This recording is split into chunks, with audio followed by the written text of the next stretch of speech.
Halo, assalamualaikum. Apa kabar?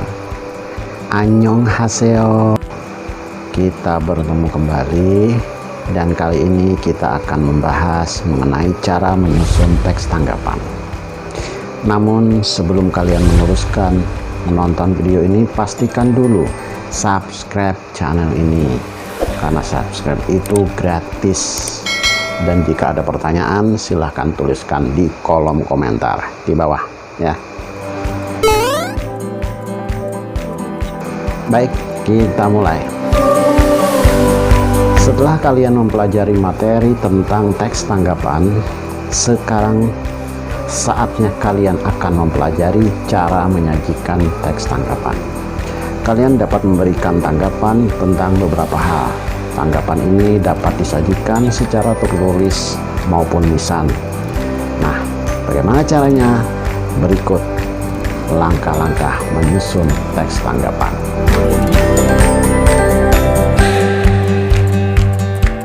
Langkah yang pertama, menentukan tema. Nah, jadi ketika kalian memulai menulis tanggapan, tentukan dulu tema atau topik yang akan ditanggapi.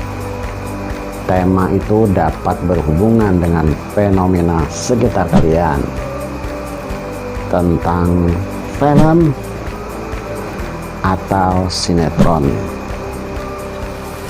mungkin juga mengenai sebuah karya seni atau kerajinan dan sebagainya. Jadi kalau sudah temanya sudah ketemu, langkah yang kedua adalah mencari bahan atau informasi seputar tema yang dipilih. Nah, ini bisa kalian dapatkan di perpustakaan atau kalian cari di internet. Nah, ini apa gunanya? Hal ini diperlukan agar kalian atau kita sebagai penanggap atau penulis teks tanggapan benar-benar memahami topik yang akan ditanggapi. Kumpulkan bahan dulu sebanyak-banyaknya sesuai dengan tema tadi. Terus langkah yang ketiga adalah merangkum informasi tentang tema dalam kerangka teks tanggapan. Dirangkum semua bahan-bahan yang telah kalian dapatkan itu, mana yang cocok, mana yang sesuai sesuai dengan tema yang kalian sudah pilih. Nah, baru kalian rangkum dalam sebuah kerangka teks tanggapan. Nah, kerangkanya ini harus sesuaikan dengan struktur teks tanggapan, yaitu yang pernah kita bahas yang video-video sebelumnya, yaitu yang pertama adalah konteks. Nah, jadi batasan tentang apa yang akan kalian tanggapi itu ada dalam konteks. Kemudian dalam struktur yang kedua adalah deskripsinya. Kalian jabarkan, kalian gambarkan sesuai dengan topik yang kalian pilih. Dan yang ketiga tentu kalian melakukan penilaian.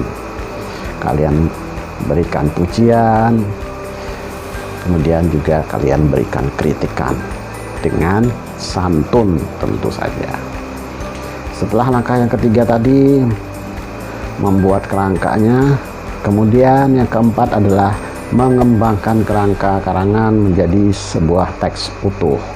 Jadi kerangka-kerangka berdasarkan bahan-bahan yang kalian dapatkan, yang kalian sudah pilah-pilah, bagian konteks yang mana, bagian deskripsinya apa saja dan bagaimana, kemudian penilaiannya apa-apa saja dan bagaimana penilaiannya, bagaimana tanggapan kalian mengenai konteks sesuai tema yang kalian mau tanggapi itu, lalu kembangkanlah menjadi sebuah karangan yang utuh.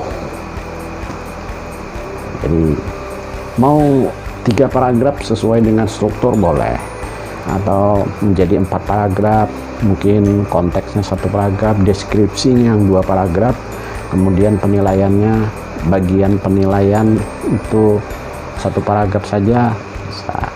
Atau misalnya konteks satu paragraf, deskripsi satu paragraf, dan penilaian 2 paragraf, nah boleh.